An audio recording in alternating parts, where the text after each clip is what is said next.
नहीं, ये मीटिंग आज नहीं, मीटिंग पिछले कई दिनों से चल रही है। और क्योंकि हमारे यहाँ स्टाफ बड़ा है और ज़्यादातर स्टाफ या तो ड्यूटी पे रहता है या फिर ड्यूटी शिफ्ट नहीं होती है उसकी, तो इसके चलते हमने शिफ्ट्स में ये मीटिंग बुला रहे हैं हम। और 3-4 मीटिंग्स हो गई हैं और अभी 3-4 मीटिंग्स और होंगी। तो इन मीटिंग्स का उद्देश्य सिर्फ इतना है कि जो मरीजों के साथ जो व्यवहार है नर्सेज का, ये मीटिंग क्योंकि नर्सों से है तो इसलिए हम नर्सों की बात करेंगे यहाँ पे। तो जो नर्सों का व्यवहार है उसको किस तरीके से वो संयम में रखें और मरीज और उनके तीमारदारों की क्या अपेक्षाएं होती हैं, उन अपेक्षाओं को किस तरीके से ये लोग उस पर खरे उतर पाए, इन चीज़ों को लेकर के दिशा निर्देश दिए गए। क्या क्या निर्देश दिए गए हैं? सिंपल से दिशा निर्देश है कि भाई अगर आपका एक मरीज आता है, मरीज को जानकारी कुछ नहीं है, मरीज नहीं जानता है कि आप डॉक्टर हैं, नर्स हैं, वार्डमैन, स्वीपर, आप क्या है। वो या तो आपको डॉक्टर समझता है या दीदी या बहन जी ऐसे बोलता है। तो सिस्टर्स के पार्ट में ये था कि यदि वो आपसे इलाज से संबंधित भी कोई बात करता है तो बजाय इसके कि आप अपने डॉक्टर से पूछो कहने के, उसको कहिए कि अभी हम आपकी बात करा देंगे, अभी डॉक्टर आएंगे तो हम आपकी बात करा देंगे।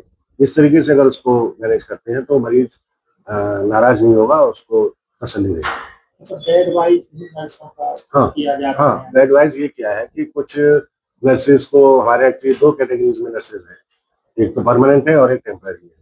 तो स्वाभाविक है कि दोनों जो पूल है इनके आपस में एक दूसरे के प्रति कुछ असंतोषनियां हैं। तो उनमें से कुछ का है कि भाई जो परमानेंट है वो मरीज पे काम नहीं करती है, उनका कहना है मतलब ये।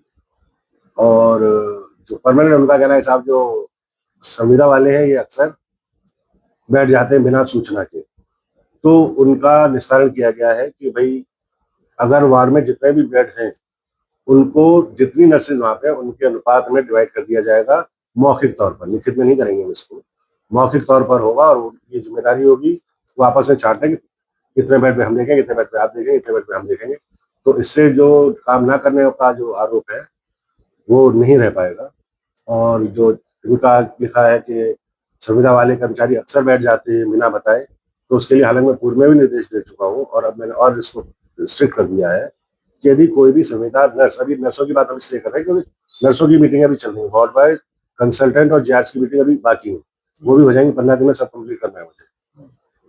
तो अगर वो 3 बार एबसेंट हो जाते हैं 1 महीने में तो उनकी सेवाएं हम यहाँ से समाप्त करते हैं।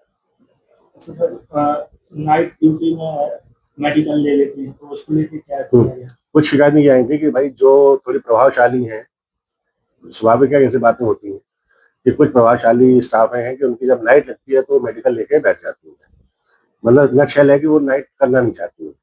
तो उसके लिए मैंने अभी मैट्रन जो आपने देखा होगा, मैट्रन जी के साथ में उनको निर्देशित कर दिया है कि यदि आप किसी स्टाफ की नाइट लगती है और वो मेडिकल लगाता है, तो अगर मेडिकल मेडिकल कॉलेज का है तब तो ठीक है, यदि मेडिकल बाहर का है तो पहली बात तो उसकी स्क्रूटनी की जाएगी कि वो सही भी है कि नहीं है।